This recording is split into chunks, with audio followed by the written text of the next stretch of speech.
Purihin ng Panginoon, kasama natin ngayon ang bunso, pastor na anak ni Nanay Linda, si Pastor Edward Lerhan. Purihin po ang Panginoon muna sa biyaya niyang kalakasan na naglago po ngayon at ang bawat isa sa atin. Kasi, siyempre, kung hindi tayo malakas, wala tayo dito. At salamat sa Panginoon na sa kabila po na tayo po ay nasa kalagayan ng ganitong kalagayan, pandemya, ay may pagkakataon pa rin po tayo na makapagkita-kita ng mukhaan. Ano? Salamat sa Lord. Although yung pong iba nating mga kapatid ay hindi natin nakakasama, yung mga kapatid po natin, o kapatid din natin sa Panginoon, doon sa Mindoro, hindi ko po nakakasama, na ulit po ni Pastor na ako po ay nakapahinga ngayon. Kaya wag sanang makita ng mga kapatiran ko. Ako po ay pinagpahinga ng mga kapatiran kasi yung aking physical na pangangatawan ay kailangan talaga ng pahinga. At mahirap naman na masobrahan ang masobrahan. Baka madali tayong umuwi sa ating Diyos. Pero salamat sa Panginoon dahil ito pong mga ganitong pagkakataon ay biyaya ng Diyos na kahit nasaan tayo, pwede po tayo magbahagi ng salita ng Panginoon. Gusto ko pong sabihin natin sa ating katabi, hindi naman masyadong malayo. Pwede po pong sabihin mo sa kanya, kapatid, salamat sa Diyos. Sige lang po. Dahil taglay mo ngayon ang pag-asa na galing sa Kanya. Nabanggit ko na rin po yung pag-asa, yung pong pag-asa ang ating pag-uusapan ngayon. Kanina po, habang dumating po kami dito, medyo wala pang tao ata. Wala pa. Tapos nagdadatingan yung mga kapatiran. Pumasok yung isa, may dalang amplifier, isa may dalang keyboard, isa may dalang gitara. Lahat ng pumapasok, may kita mo sa kanila na meron silang rason kung bakit pumupunta rito. Meron po ba kayong rason kung bakit kayo nandito ngayon? Anong rason mo, kapatid? Talking about balik po tayo sa ating pag-uusapan ngayong umagang ito. Makibukas po kayo sa akin sa aklat ng Roma. Kapitulo 15, talatang 13. Sama-sama po natin basahin. Puspusin nawa kayo ng Diyos na siyang bukal ng pag-asa at nawa ay pagkalooban niya kayo ng kagalakan at kapayapaan sa pamamagitan ng inyong pananampalataya upang magumapaw ang inyong pag-asa sa pamamagitan ng kapangyarihan ng Espiritu Santo. Manatili po tayo nakatayo, tayo po'y manalangin. Dakila namin Ama, Diyos na makapangyarihan sa lahat. Ikaw na nagbigay ng aming mga buhay. Kami po ay nagpupurit, nagpapasalamat sa inyo sa umagang ito. Bitbit po namin ang aming mga puso na nagpapakumbaba sa inyong harapan at humihiling o Diyos ng inyong pagtuturo. Samahan po ninyo kami, pagpalain po ninyo kami sa pamamagitan ng inyong pong mga salita at gabayan niyo po kami sa pag-aaral na ito upang sa gayon o Diyos, maranasan po namin ng tuloy-tuloy ang inyo po Panginoong binibigay sa amin na pag-asa sa pamamagitan ng Panginoong Kristo. Ito pong aming dalangin. Amen. Amen. Tayo po magsiupo. Babalik po ako sa sinasabi ko kanina na rason kung bakit po tayo nandito. Yung atin pong pag-aaral ngayong umaga ay iikot po sa ganitong kaisipan. Nag-uumapaw kung pag-asa, tanging sa Diyos nagmumula. Ulitin ko po, nag-uumapaw kung pag-asa, tanging sa Diyos nagmumula.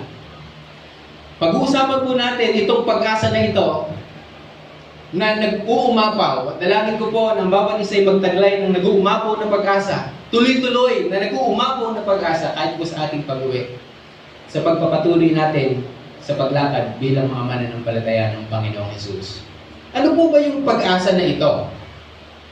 Sabi po nung dictionary, naghahanap ako ng dictionary sa bahay, wala po akong nakita. Salamat sa Panginoon, isang click mo lang kay Google, nandun na yung hinahanap mo. Sabi po ni Google ganito, a feeling of expectation and desire for a certain thing to happen, or a feeling of trust. Ayun daw pong pag-asa o hope ay isang pakiramdam, isang pakiramdam o ekspektasyon o pagnanasa o pagnanais sa isang bagay na magaganap sa hinaharap. Meron kang pinanghahawakang bagay, iniisip mo na ito'y magaganap doon sa hinaharap. Ito po ay pag-asa. Sabihin nga po natin, pag-asa. Ito ay pagtitiwala, a feeling of trust, na may magaganap o magaganap ang isang bagay na iniisip mo doon sa hinaharap. Yun po yung pag-asa. Pero gusto ko po yung pag-asa i-define ng ganito. Ang pag-asa ang nagsisilbing gasolina upang gawin ang mga bagay-bagay na dapat mong gawin.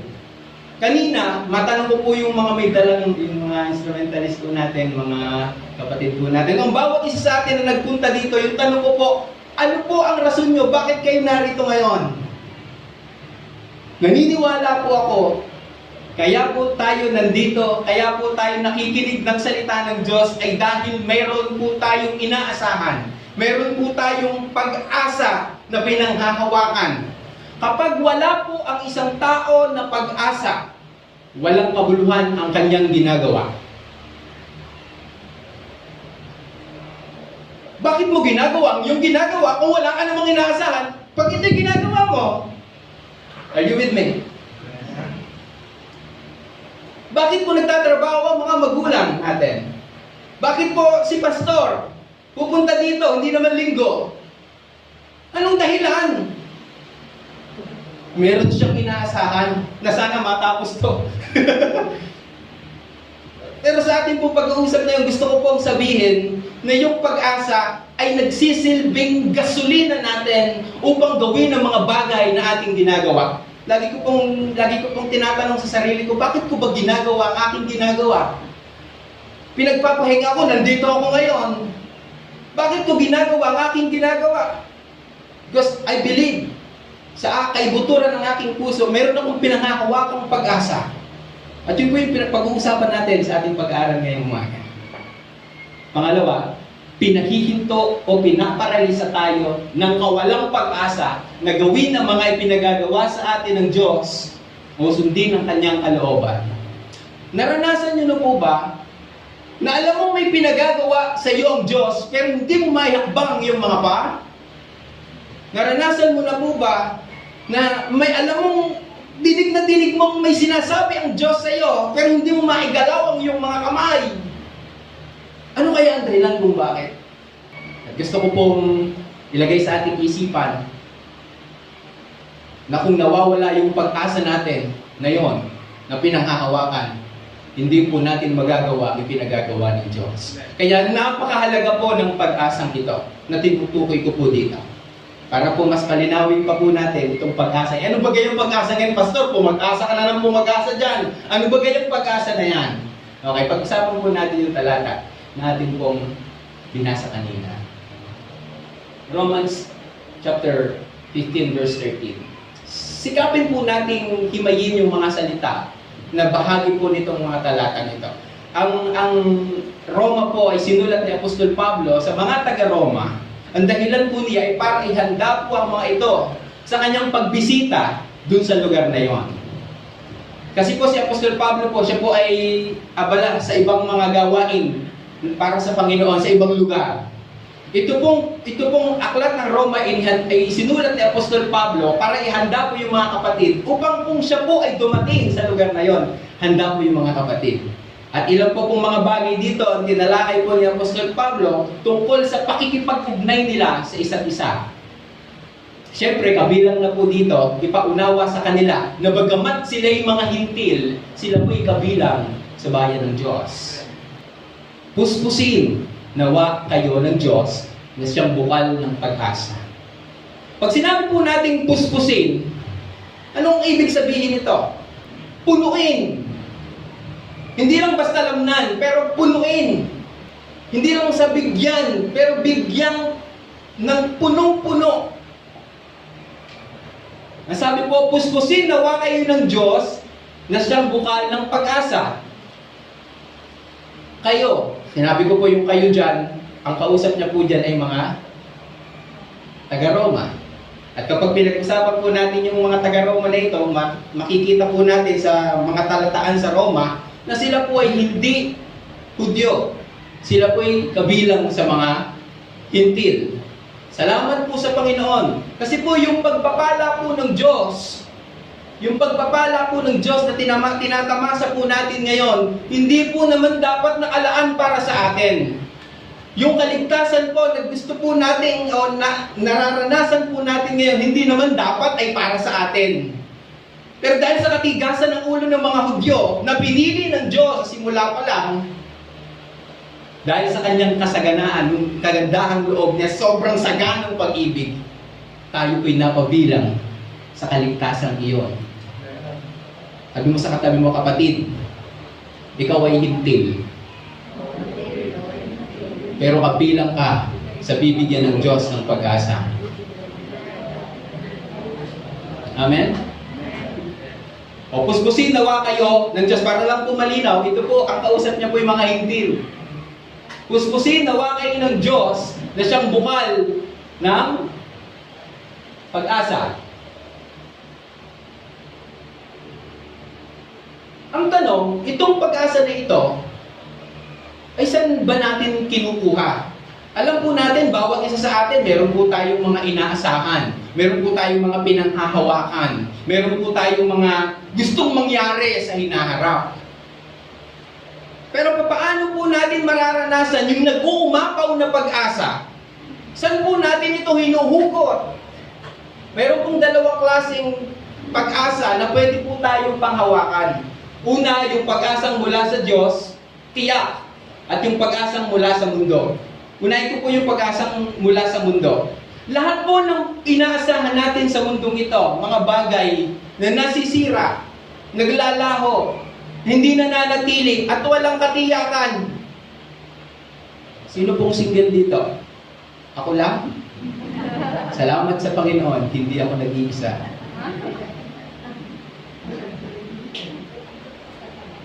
May nililigawan ka, umaasa ka sa kanya, nasasagutin ka niya balang araw. Umaraw ng umaraw. Dumaan ang mga taon. Sira ang iyong pag-asa. Bakit po? Yung tao kasi na pwede nating asahan sa mundong ito, pwede tayong mabigo. Ayos? At kung minsan, nakapugal. Ano ba yung nakapugal? Nakakapit po ang pag-asa natin sa mga bagay na nasisira, nawawala, naglalaho, hindi nananatili. Kaya naman kapag naglaho na yung mga pag-asa yung kasama tayong naglalaho. Pero salamat sa Panginoon, yung pong panalangin ni Apostol Pablo para sa mga taga-Roma, ang ganda.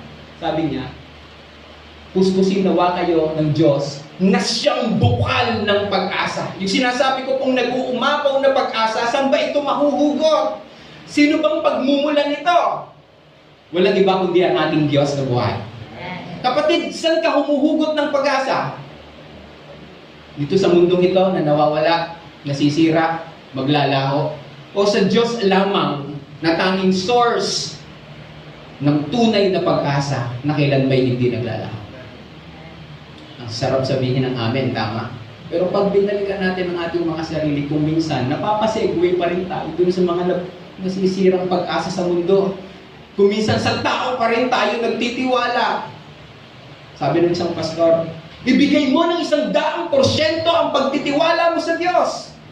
At matitiyak ko, 100% rin ang maibigay mong pagpupuri sa Diyos pagkatapos na ibigay sa iyo ng Diyos yung hinihintay mong pag-asa na yun. Ay minsan, kalahati sa tao, alahati sa Diyos. Kaya nung pumalpak yung pag-asa, ang sisi, kalahati sa tao, alahati rin sa Diyos. Ang nakakalungkot nito, hindi ka nagtiwala sa Diyos, sa tao ka nagtiwala, nung pumalpak, 100% sa Diyos mo sinisisi. Think about it. Pero naniniwala po ako, hindi ko po alam kung naranasan na ito ng bawat isa. Naniniwala po kung naranasan natin ito. Yung walang ka ng ibang inaasahan, kundi ang Diyos. At nung ibinuhos mo lahat ng pag-asa mo sa Diyos, nung binigay ng Panginoon ang hinihintay mong pagkakataon, alam mo, walang ibang pwedeng purihin kundi ang Diyos. Walang ibang dapat itaas at itanghal. Hindi yung kapitbahay mo mabait. Hindi yung nanay at tatay mo makakwarta. Hindi yung boss mong napakabait. Hindi yung matalik mong kaibigan na walang ginawa. Kundi tulungan ka. Tanging sa Diyos mo lang ibinabalik ang papuri. Bakit? 100% kasi sa Diyos mo ibinigay eh. Sabi mo sa katabi mo, kapatid.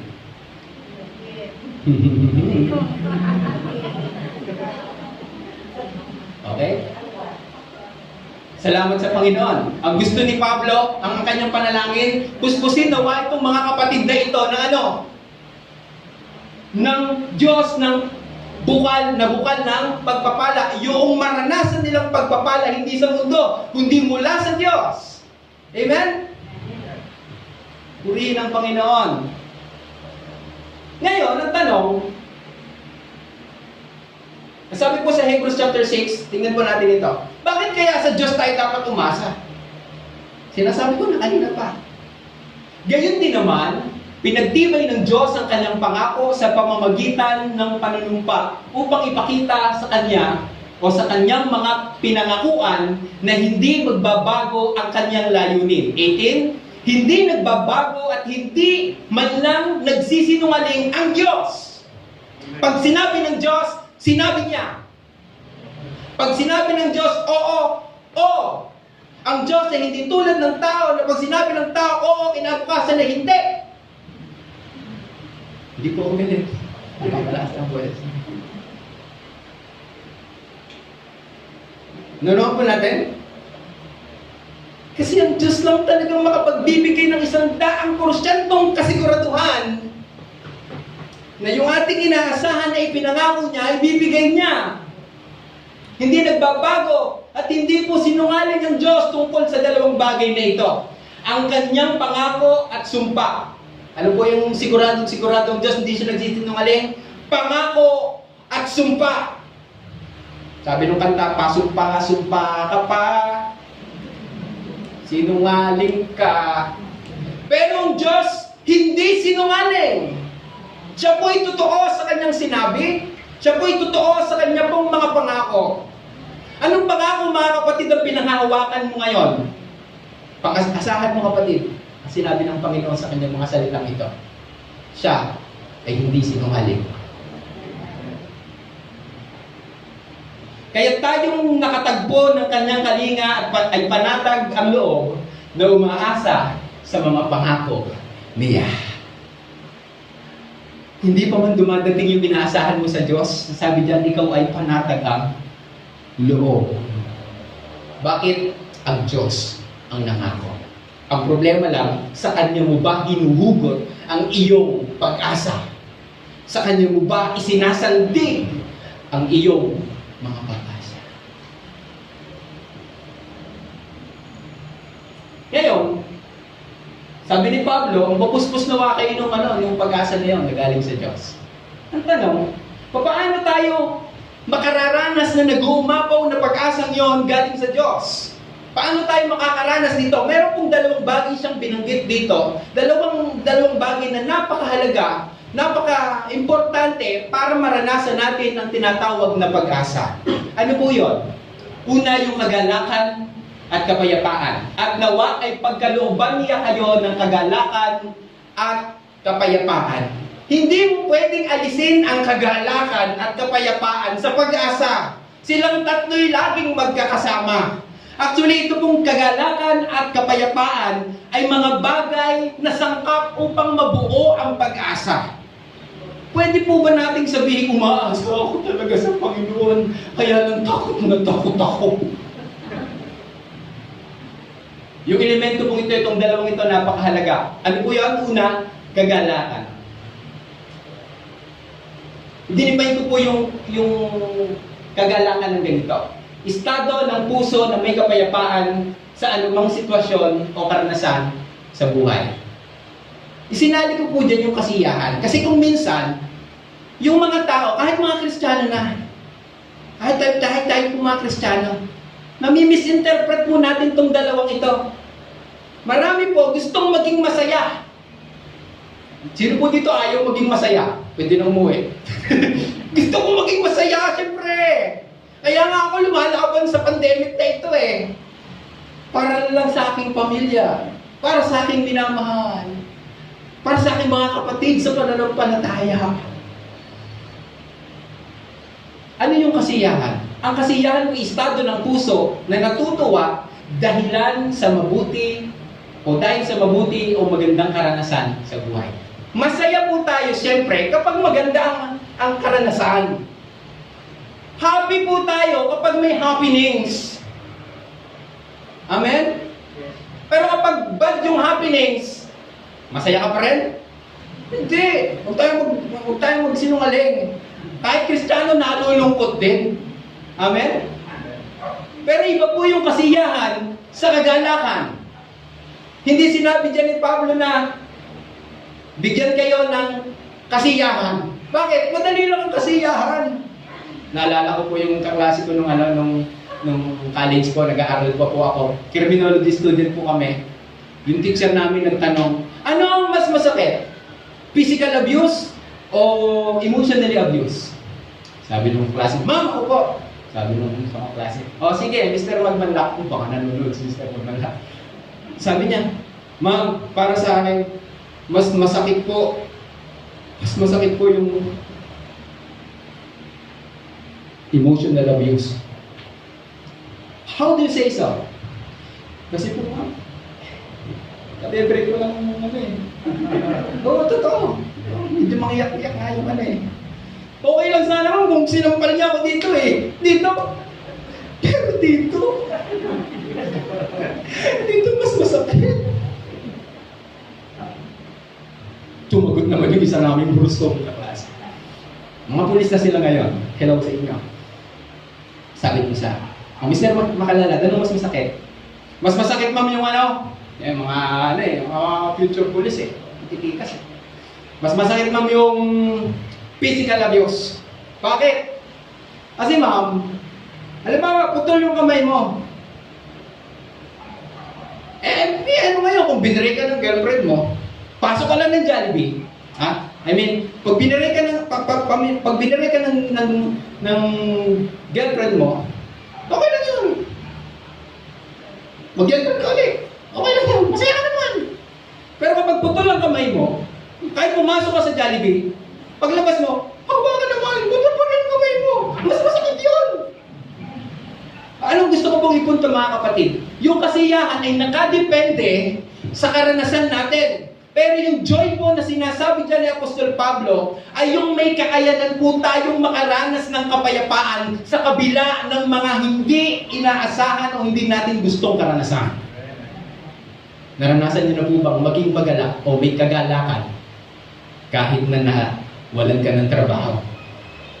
Nakakalungkot yun in a sense. Pero dahil mayroon kang kagalakan na galing sa Diyos, nananatili kang may pag-asa. At yun po yung isang bagay na kailangan upang magkaroon tayo ng umaapaw na pag-asa. Kagalakan.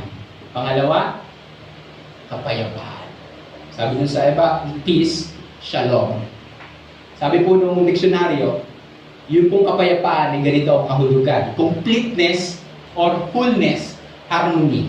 Gustong-gusto ko po itong pangalawang ito. Ito yung narinig ko sa namayapa naming pastor. Sabi niya, yung shalom ay nangangahulugan, nothing's missing, nothing's broken. Walang nawawala, walang nababasag.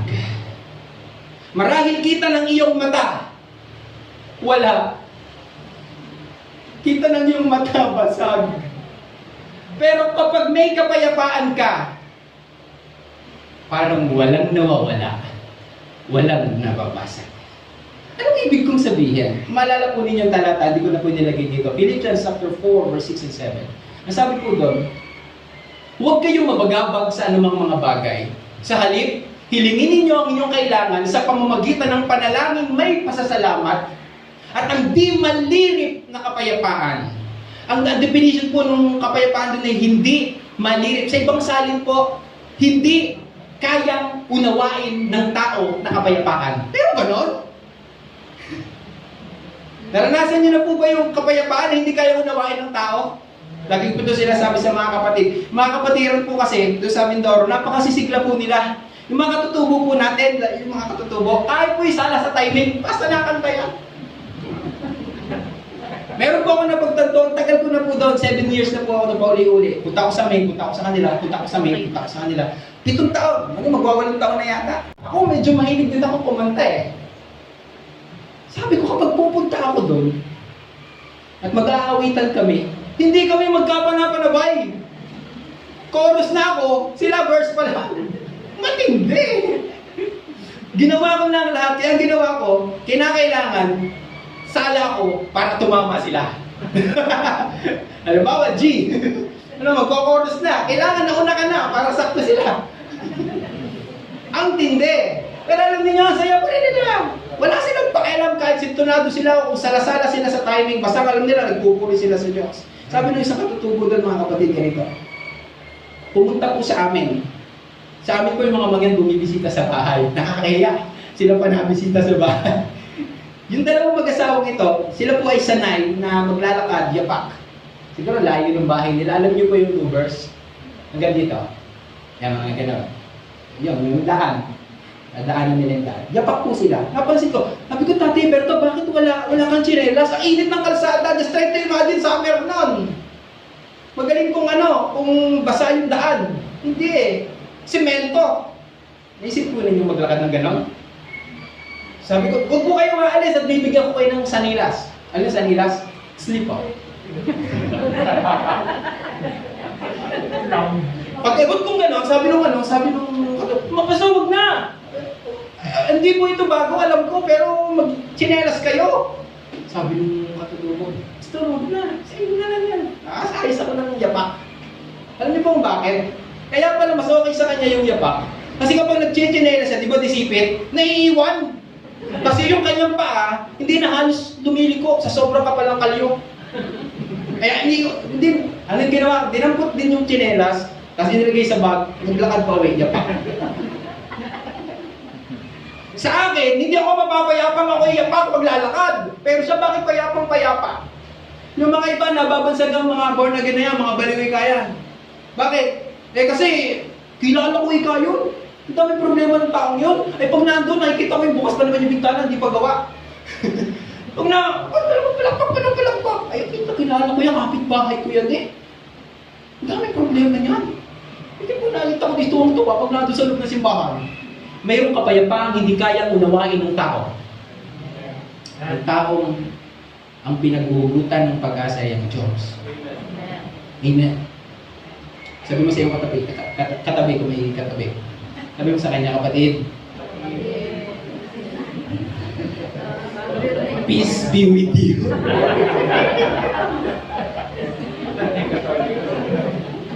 Ulitin ko po mga kapatid. Gusto ni Apostol Pablo na maranasan po nila yung pag-asa. Paano nila mararanasan yung pag-asa na yun? Kinakailangan nila itong dalawang bagay na ito.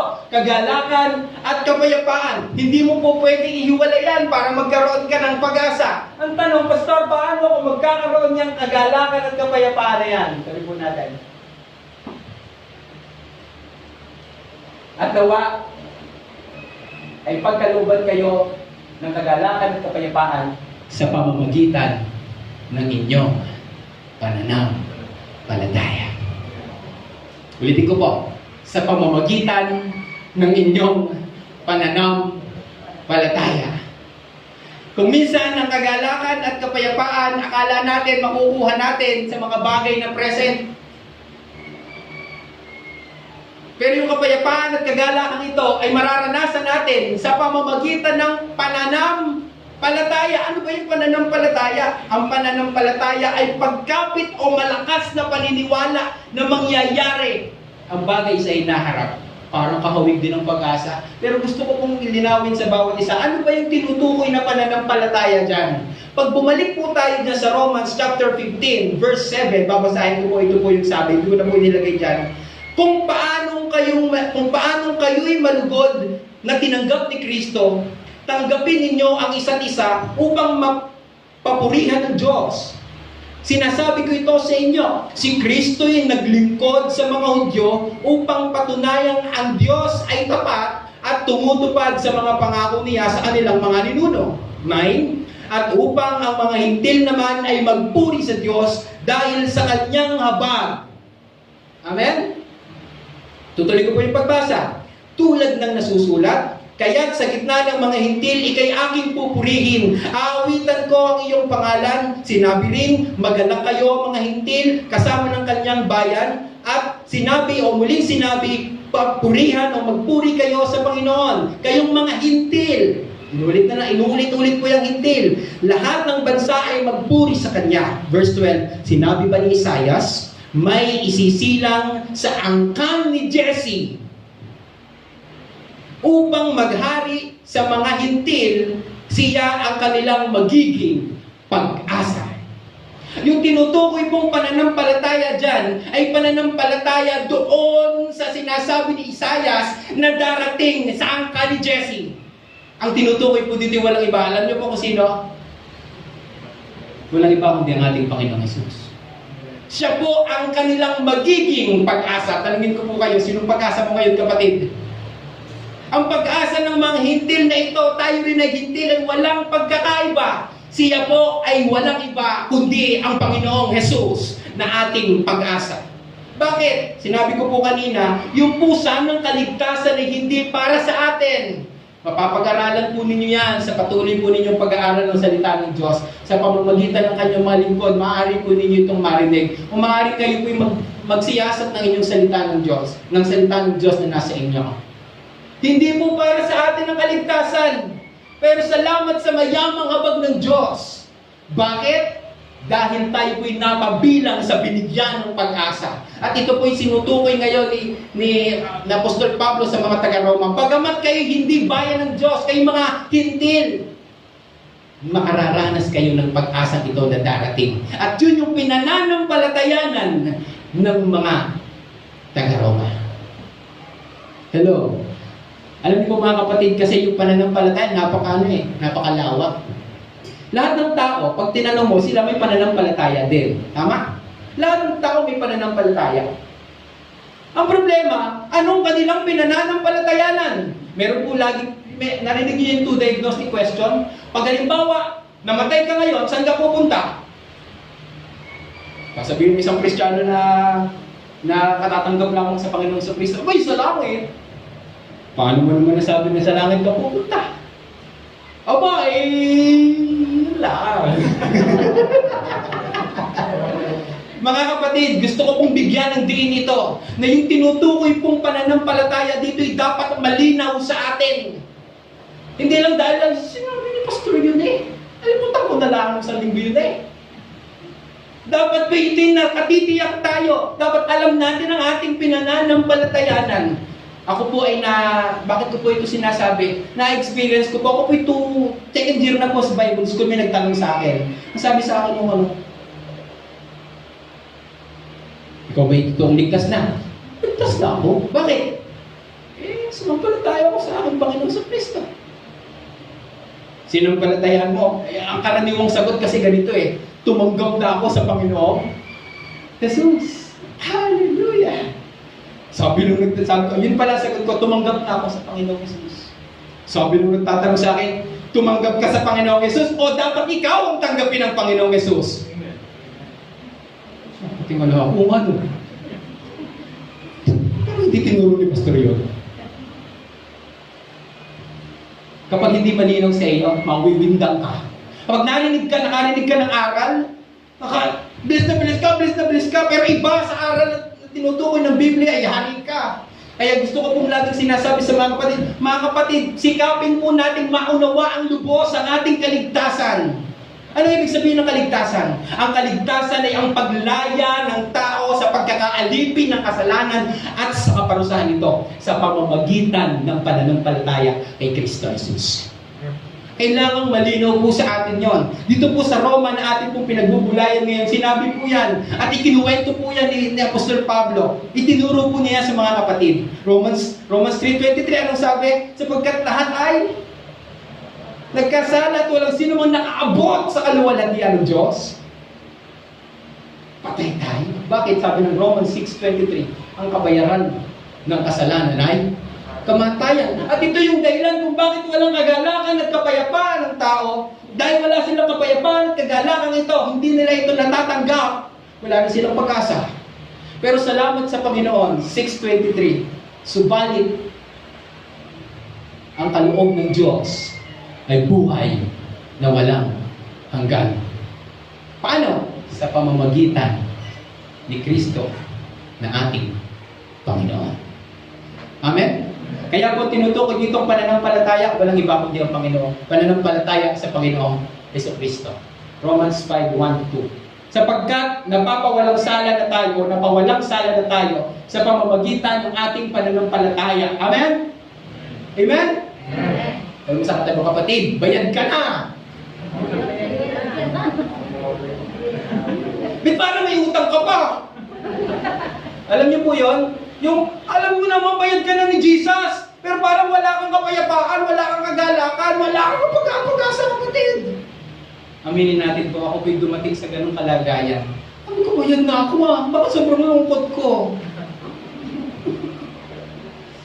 Binayaran natin, napawalang sala na tayo. Mayroon na tayong mapayapang relasyon sa Diyos sa pamamagitan ng ating Panginoong Jesucristo. Dahil sa pananampalataya natin sa Panginoong Jesucristo, meron po tayong mapayapang ugnayan sa Ama. Hindi ba magandang balita yun? Rejected ka dapat kasi ang kulit mo, tigas ng tuktok mo. Sinabi ng huwag, sige ka pa rin.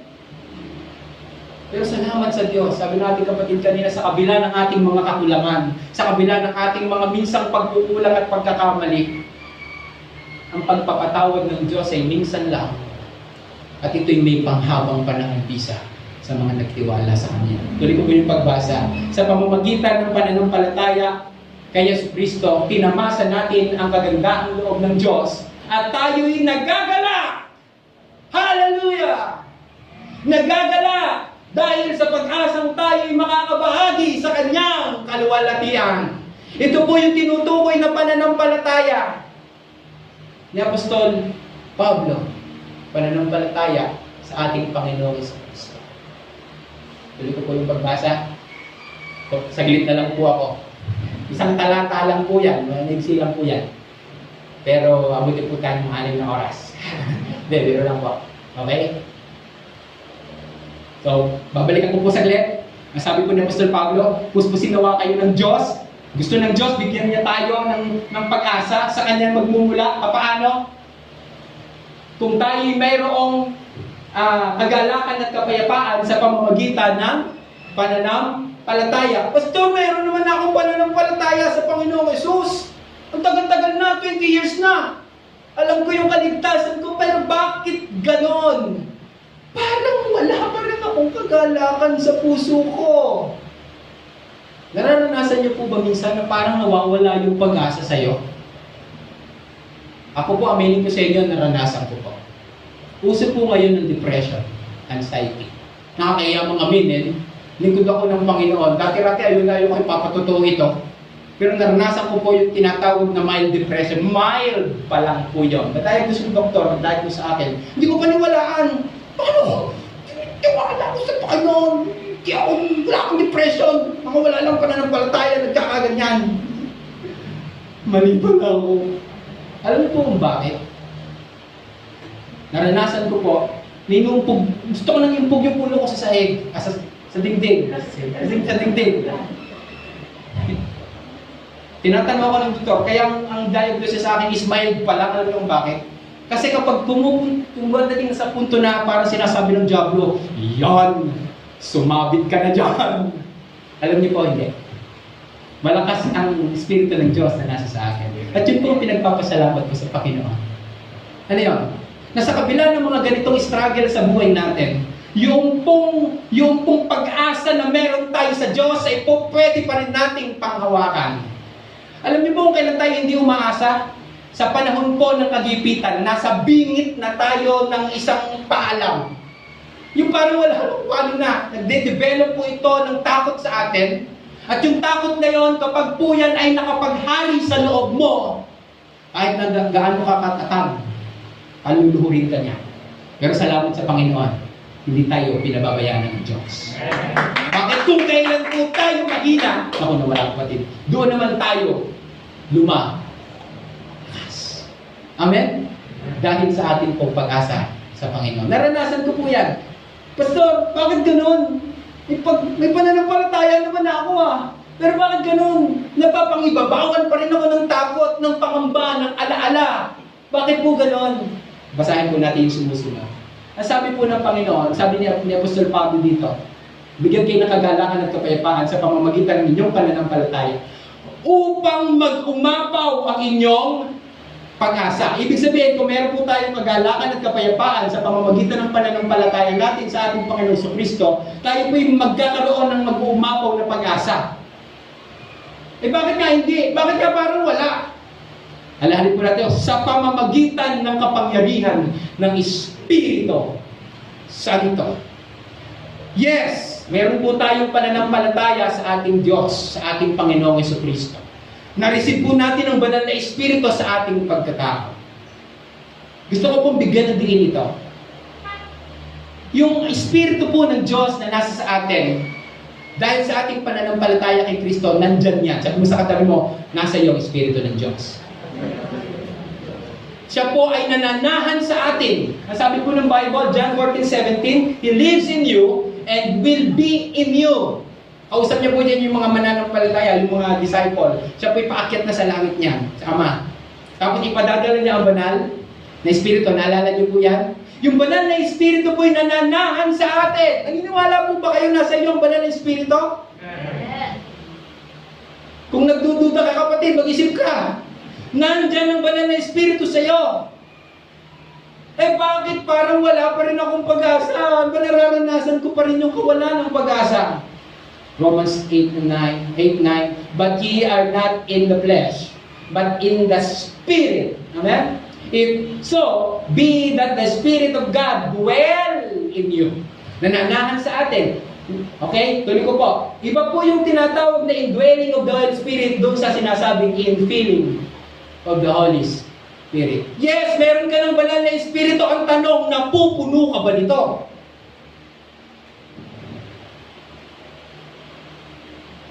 Meron po tayong maintindihan natin ang ating pong pananampalataya na sa akin ang banal na Espiritu. Sapagkat tinampalatayanan ko ang Panginoong Yesus. Pero ang tanong, pinupuno ka ba ng banal na Espiritu, kapatid? Kaya may awit po tayo. Ayaw ko magkulang ng kapangyarihan mo. Ayaw ko magkulang ng kabana. Bakit? Kung minsan kulang tayo, mga kapatid. Alam niyo po kung bakit? Hindi po natin napapagtuunan ng pansin ang kahalagahan ng banal na Espiritu sa ating pagkatao. Do not get drunk. Kaya yung mga Kristiyano, alam niyo, naglalasing. Ibigay daw ang alak sa mga walang pag-asa. Binabasa ko sa Facebook, uy, pwede pala ito. Ito, sabi ng Bible, bigay daw, wala akong pag-asa. Ang tanong, kapatid, wala ka ba talagang pag-asa? Meron! Ang Panginoong Yesus ang ating pag-asa. Dahil doon, wag. Sabi niya, which leads to debauchery. Instead, be filled with the Spirit. Nalala niyo po si Stephen? Paparahin po ninyo ako, Pastor, alas 12 na pala. Alam si Stephen, imagine po ninyo kanyang sitwasyon nung siya po ay binabalibak ng mga bato. Di ba kinaladkad siya? Batuin yan! Binato siya hanggang sa mamatay. Isipin nyo, magaling sana kung binagsakan siya ng isang malaking bato, patay agad. Hindi, isa-isa eh. Yeah! Tinamas rin ko, Pero alam po ninyo, sabi niya, but Stephen, full of the Spirit, Holy Spirit, look up, tumingala siya. Look up to heaven and saw the glory of God. Habang binabato siya, nakikita ko. Kalwalhati ang Diyos. Magagalak ka ba habang binabato ka? Pero bakit niya nararanasan yun? Puno siya ng banal na Espiritu, kapatid. At inaamin ko sa sarili ko, ng mga panahon yun, hindi ako puno. Bakit nasasidetrack ako ng mga bagay sa mundo? Bakit yung pag-asa ko baka ibinibigay ko sa mga bagay na nasisira? Mga bagay na hindi mananatili. Mga bagay na hindi magpawalang hanggan. Naunahin ko sabihin, nasabi ni Apostol Pablo, sa pamamagitan ng kapangyarihan ng banal na Espiritu. Makikita po natin, nakita po ako, Romans 15:13. Sabi po na, Romans 15:5, ipagkaloob nawa ng Diyos na siyang nagbibigay sa atin ng katatagan at lakas ng loob, na kayo'y mamuhay ng may pagkakaisa o pagkakaisa ayon kay Kristo Jesus. Upang sa gayon, nagkakaisa kayong magpuri sa Diyos at Ama ng ating Panginoong Hesukristo. Ngayon, kung babalikan po natin yung istorya, yung sinasabi ni Apostol Pablo, gusto ng Diyos na bigyan tayo ng kapayapaan.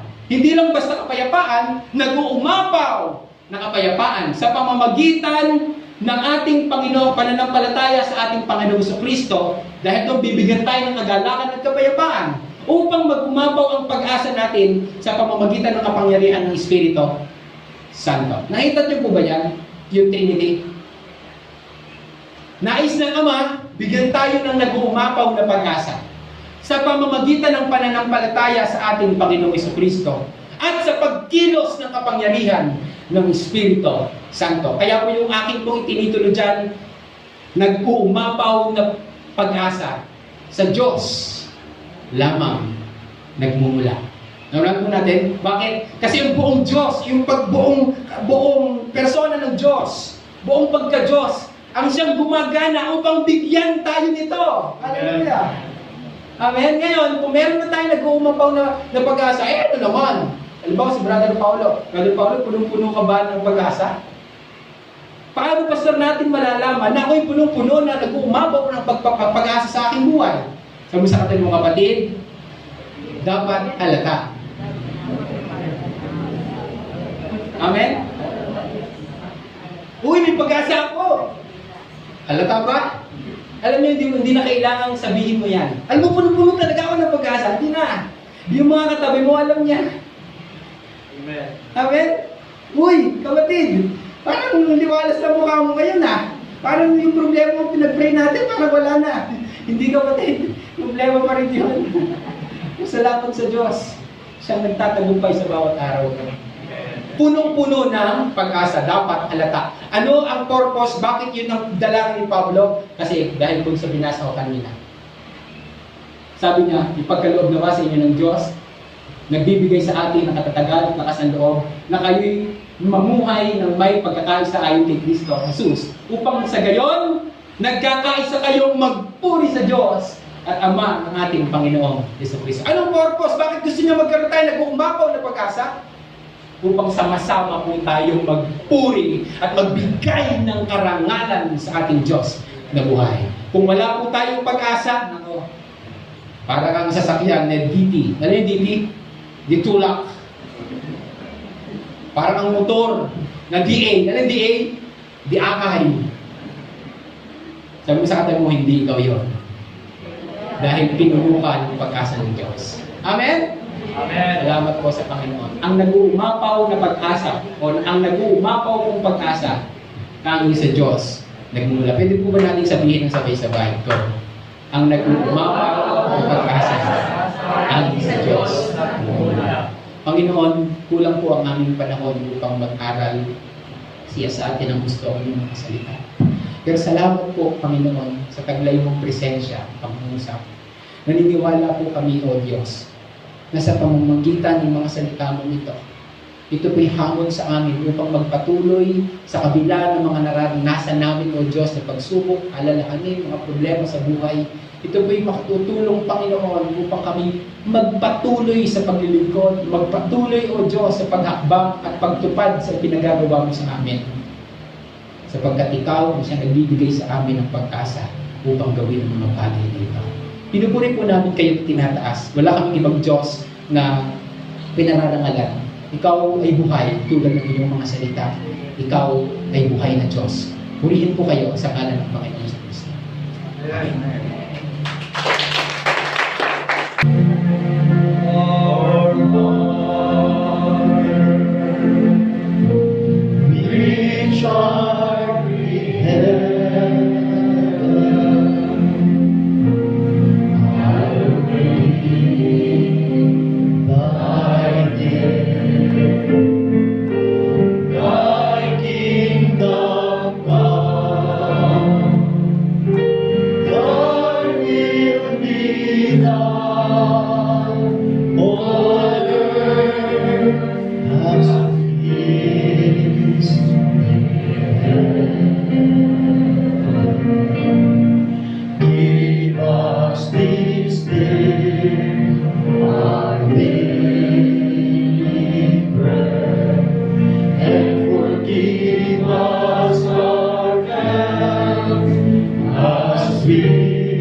aming Ama, bukal na nag-uumapaw ng pagpapala, kami po'y nagpapasalamat sa inyo minsan pa sa umagang ito. Tinataas namin tuloy-tuloy ang inyong pong pangalan, Panginoon. Salamat, O Diyos, dahil alam po namin na meron kayong mabuting bagay na nakahanda para sa buhay ng bawat isa. Naniniwala po kami, Ama, na ito'y nakahanda na at hindi pa man namin ito naiisip, O Diyos, ito po'y nakahandang maganda para sa amin.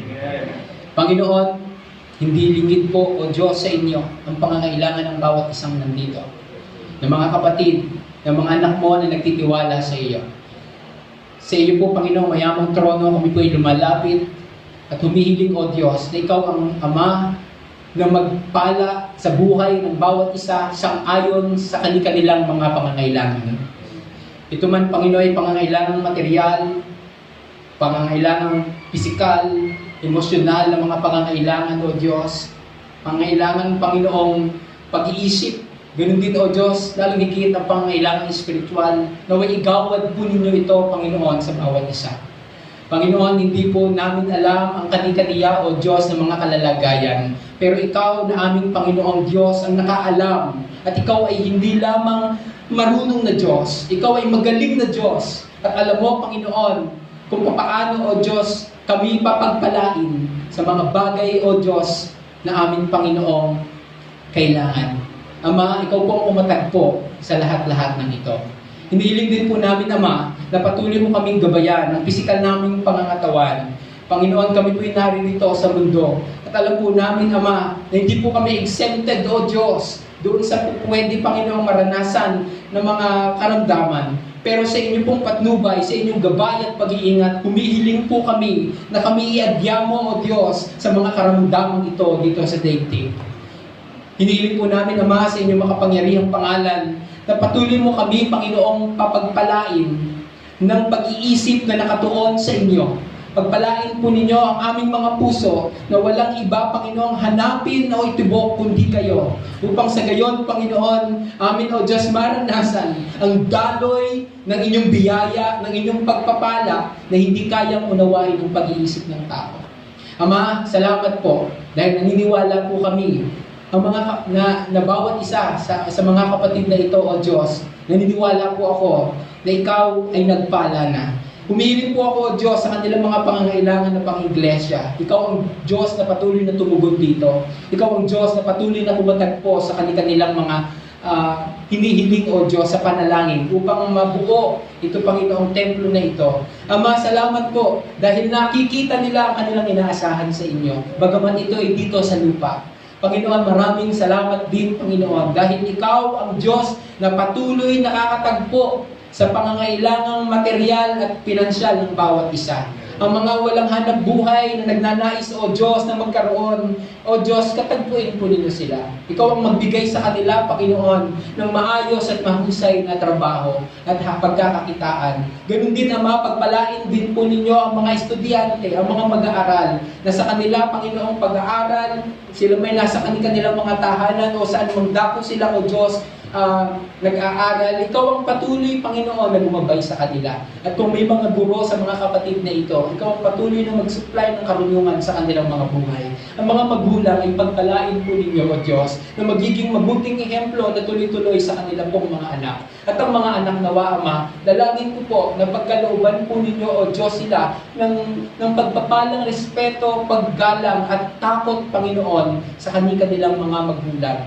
Na parang sila po ay rumirespeto at gumagalang din sa inyo.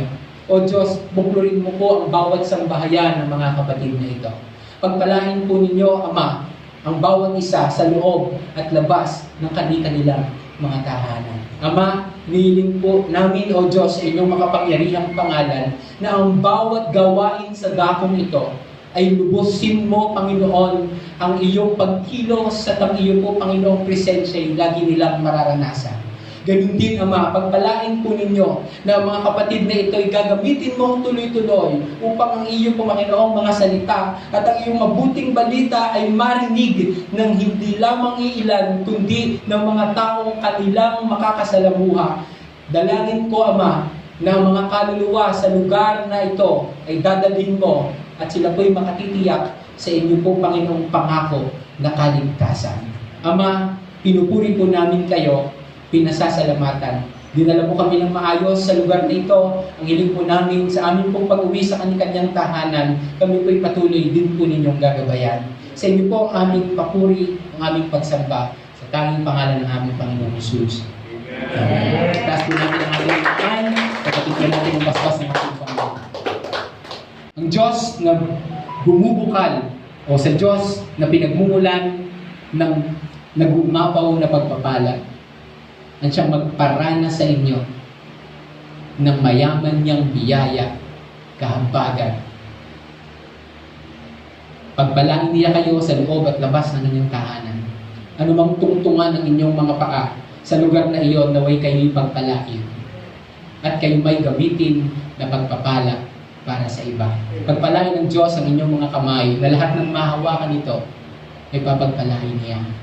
Pagpalain ng Diyos ang inyong mga labi na lahat ng masasambit nito ay makapagbigay ng kaluguran at kaluwalhatian sa kanyang ilang pangalan.